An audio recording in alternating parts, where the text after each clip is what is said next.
Today we have the keys to the Kia Sportage XE, not the GT, which I wish I had, but we have the XE. Let's see what we can do with it.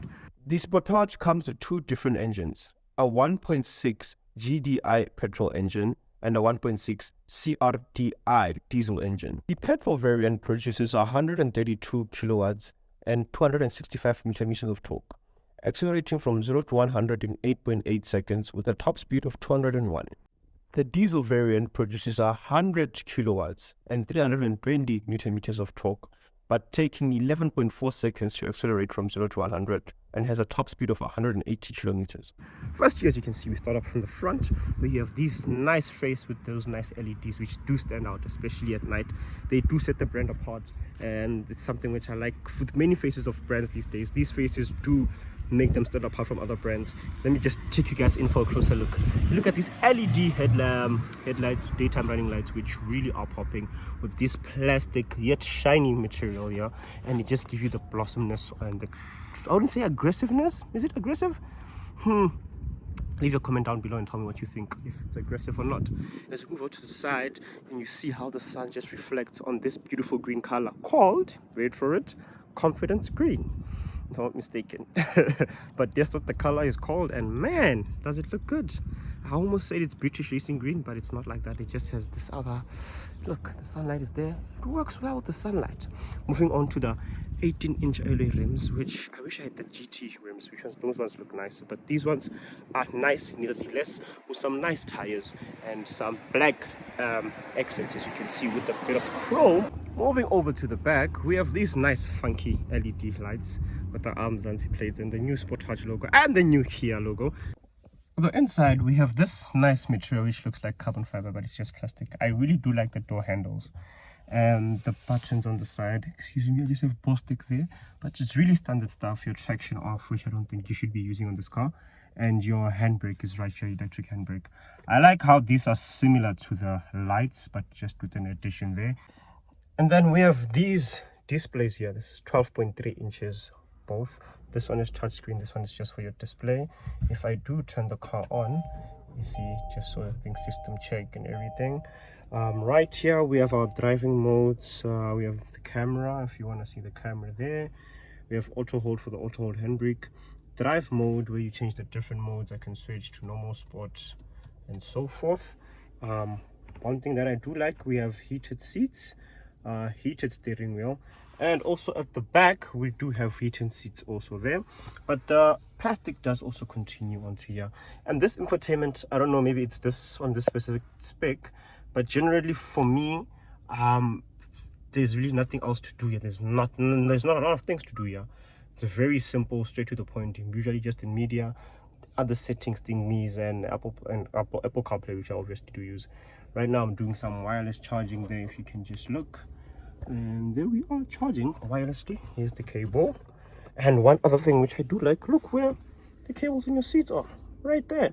Also on this seat, leather all around. I like the pattern. It reminds me of the Sonnet pattern. It's basically almost the same, but all around a very nice and plush interior, very straight to the point. I wish we had any panoramic sunroof, but we don't.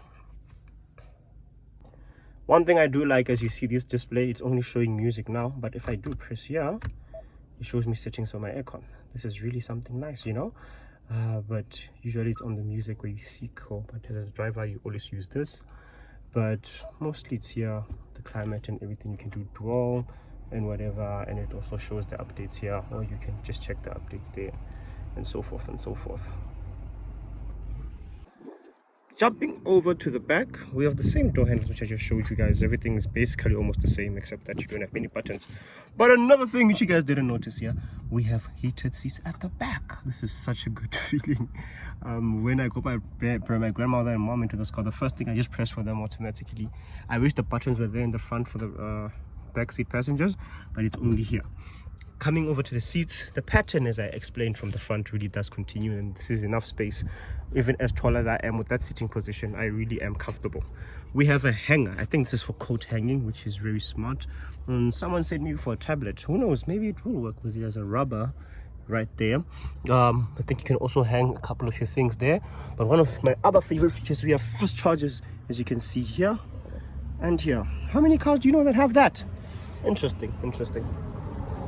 Overall, the Sportage lineup has 8 variations, which are put into 3 categories: the LX, EX, and GT line. The LX version has 2 options, a petrol and a diesel.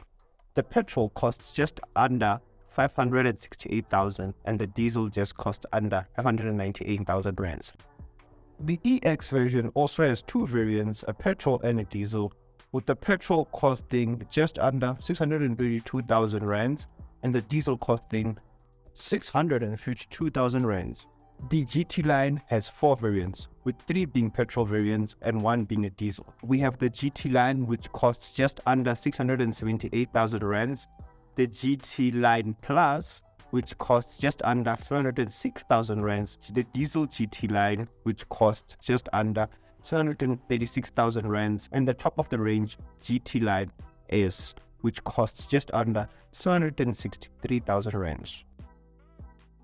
Coming to the alloy wheel designs, we have 3 options: the 17-inch rims, which come only in the LX, the 18-inch rims, which only come in the EX and GT line, and the 19-inch rims, which only come in the GT line Plus and the GT line S. We have up to 12 color variations, such as the Experience Green, which I spoke about, and special colors such as Yoga Steel Grey and Sparkling Silver, which are only available in the LX and EX models. Looking at the model which we had, the 1.6 turbo GDI XE, and from that price range, we were able to find 3 other competitors for the Sportage, mainly the Qashqai 1.3T Ascenta, the Mazda CX-5 2-liter Carbon Edition, and the Toyota RAV4 2-liter GXR all-wheel drive. Firstly, the figures in green are the winning figures and the figures in red are the bad figures per se. Looking at the power, fuel range, tank size, airbags, and service plan, the Sportage seems to be the king in this one, with it taking the cab as it is the cheapest at 621,995 and has the most power with 132 kilowatts and 265 Newton of torque. But it is low on fuel range, where the Qashqai is the one that has the highest claimed fuel range of 1,066. The tank size of the Sportage though is 52 liters, with the Qashqai tank size being 65 liters. They both have 6 airbags, which isn't bad, but the RAV4 has the highest, with it having 7 airbags.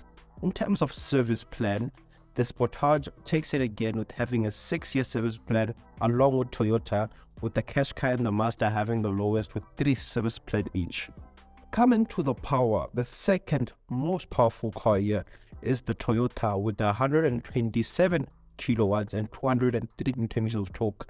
But I feel like it's a bonus for that car as it has all-wheel drive, but is the most expensive here at the price tag of 678,300.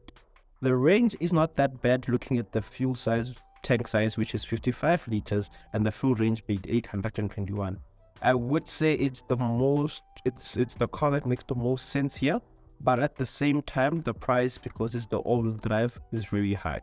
The Carbon Edition is a car which I do like from the Master variants, with nice sound quality and a lot of amendments, but it just falls shy in the middle, hence you see it being with a lot of red points. But as a vehicle all around itself, from price, the power and the range and all that, it seems viable, just depending on your taste. The overall winner at the end of the day for me, I would say, is the Sportage, unsurprisingly. Overall, the Kia Sportage, or more specifically the one I had on test, the XE petrol variant, I would give it a 6 out of 10, with it looking good but just short in those bits of technologies which are extras in the top of the range models. And I really do love those top of the range 19-inch rims I wish they were on this model, but on the price which we had, this car is a very, very good car. The 4 points is not really a bad deal, but I really, really love this car. 6 out of 10. Thank you guys for watching today's video. Please remember to like, share, and subscribe. Comment below and stay tuned for our next video. Till next time, peace out.